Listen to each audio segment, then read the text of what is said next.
আসসালামু আলাইকুম। আমরা এই ভিডিওতে 10 নম্বর সমস্যার সমাধান করব।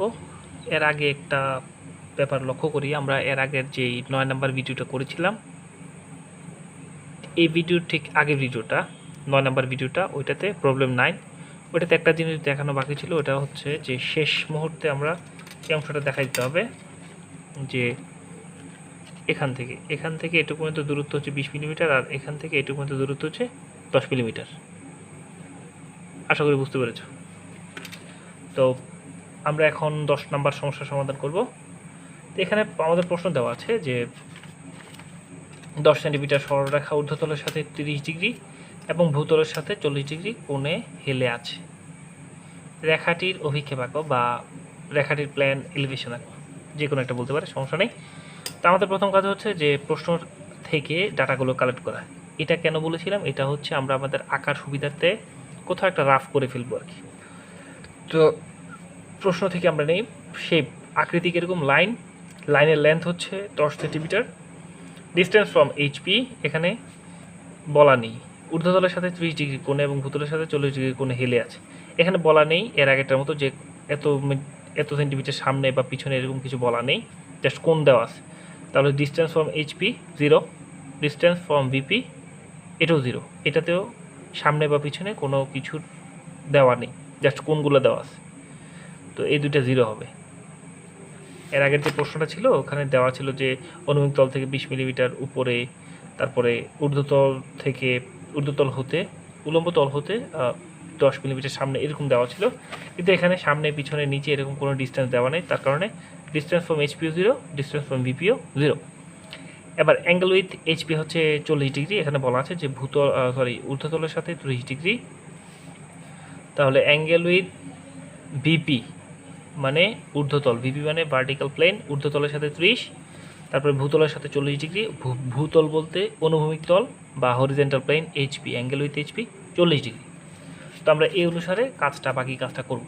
প্রথম কাজ হচ্ছে যে এক্স ওয়াই একটা লাইন নেব 13 বা 14 সেন্টিমিটারের।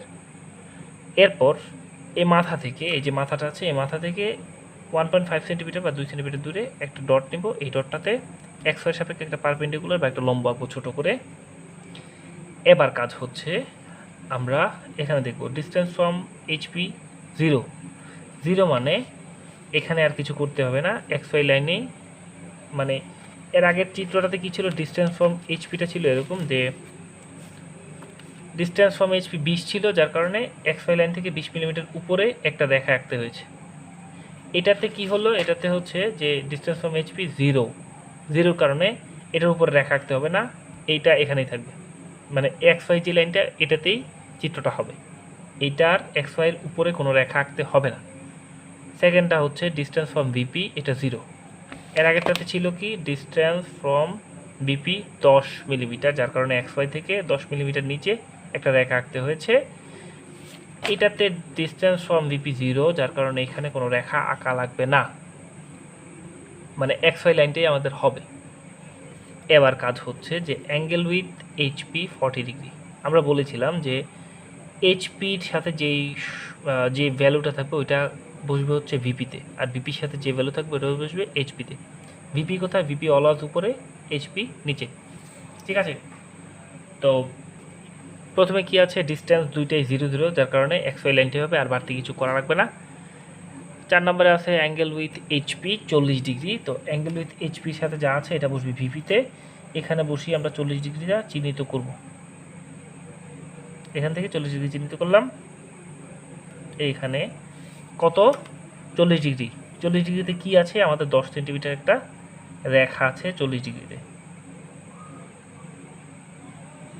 এই যে 10 সেন্টিমিটার রেখাটা 40 ডিগ্রিতে আছে, ঠিক আছে।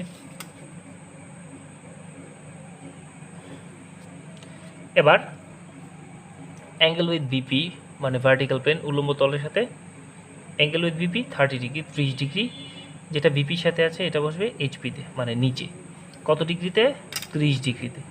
30 ডিগ্রি আমরা বের করবো এখন, এখান থেকে এটা বসিয়ে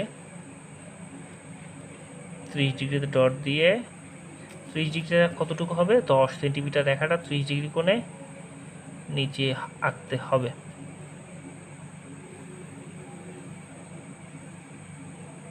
এই যে 10 সেন্টিমিটার রেখা, ঠিক আছে। এবার কাজ হচ্ছে এই মাথাটাতে এবং এই মাথাটাতে XY লাইনের সমান্তরাল করে দুইটা রেখা আঁকবো। আমরা XY এর প্যারালাল করে সমান্তরাল করে এই বিন্দুটাতে এবং এই বিন্দুটাতে দুইটা রেখা আঁকলাম। এবার কাজ হচ্ছে এই বিন্দু থেকে ভার্টিক্যালি মানে খাড়াভাবে এই বিন্দুতে একটা লম্ব আঁকবা, এই বিন্দুতে আরেকটা লম্ব আঁকবা। এটা লম্বটা যাবে হচ্ছে XY লাইন পর্যন্ত, এদিক থেকেও লম্বটা আসবে XY লাইন পর্যন্ত। আমরা এতটুকু আঁকলাম। এবার কাজ হচ্ছে যে সেন্টারটা থেকে এটাকে ধরবো, ধরে এখানে একটা বৃত্তচাপ বা আর্ক আঁকলাম। আবার সেম সেন্টার থেকে এখানে ধরে বৃত্তচাপ বা আর্ক আঁকলাম। আশা করি এতটুকু পর্যন্ত বুঝতে পেরেছ। এবার কাজ হচ্ছে যে আমাদের এটাকে যোগ করতে হবে।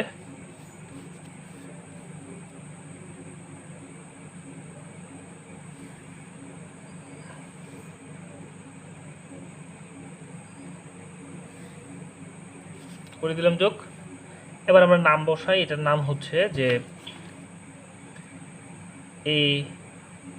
এটা হচ্ছে B1, এটা হচ্ছে B2, B3। আচ্ছা, এবার এটার সাথে এটাকে যোগ করে দেবো। আমরা পারফেক্টলি আঁকতে পারলে এই রেখাটা XY লাইনের সাপেক্ষে পুরোপুরি পারপেন্ডিকুলার মানে লম্ব আকারে হবে আর কি। আচ্ছা, তো এখানে এঁকে দিলাম, মানে এই রেখাটা নিচ থেকে উপরে গেছে, আবার এটা উপর থেকে নিচে আসছে, সিম্বল দ্বারা এটা বোঝানো হয়েছে। তারপর কাজ হচ্ছে যে এটা 30 দেখাতে হবে। এবার কাজ হচ্ছে এটার পরিমাপটা দেখাইতে হবে। আমাদের মেজারমেন্টটা দেখাই দিলাম, মানে এখান থেকে এইটুক যে রেখাটা এটা ছিল আমাদের 10 সেন্টিমিটার, এটা দেখাই দিব। এই দুইটা রেখা এমনভাবে আঁকবা যেন এই রেখার সাপেক্ষে দুইটা লম্ব আকারে হয়, আবার সেম এই রেখার সাপেক্ষে এই দুইটা লম্ব আকারে হয়। তারপর এইটার প্যারালাল যাতে এটা হয়, আবার এইটার প্যারালাল যাতে এটা হয়, এমনভাবে আঁকবা। তো আশা করি বুঝতে পেরেছ।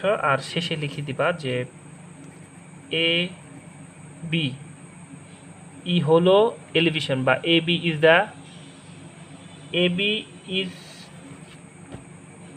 The elevation. এখানে ABটা হচ্ছে এলিভেশন, মানে AB হচ্ছে এলিভেশন, আর A এবং B3 ইজ দ্য প্ল্যান, অথবা AB3E হচ্ছে প্ল্যান। ঠিক আছে, আশা করি বুঝতে পেরেছো সবাই। এখান থেকে মোট 4টা প্রবলেম করাবো আমরা। এই 4টা থেকে ইনশাআল্লাহ যে কোনো একটা থাকবে, হুবাহুব এই 4টা থেকে যে কোনো একটা থাকতে পারে, অথবা একটু ভ্যালু চেঞ্জ করে থাকতে পারে, তবে সেম প্রবলেমটাই থাকবে। একটু ভ্যালু চেঞ্জ করে আসতে পারে, অথবা সেম এটাই দিয়ে দিতে পারে। ঠিক আছে, ধন্যবাদ সবাইকে।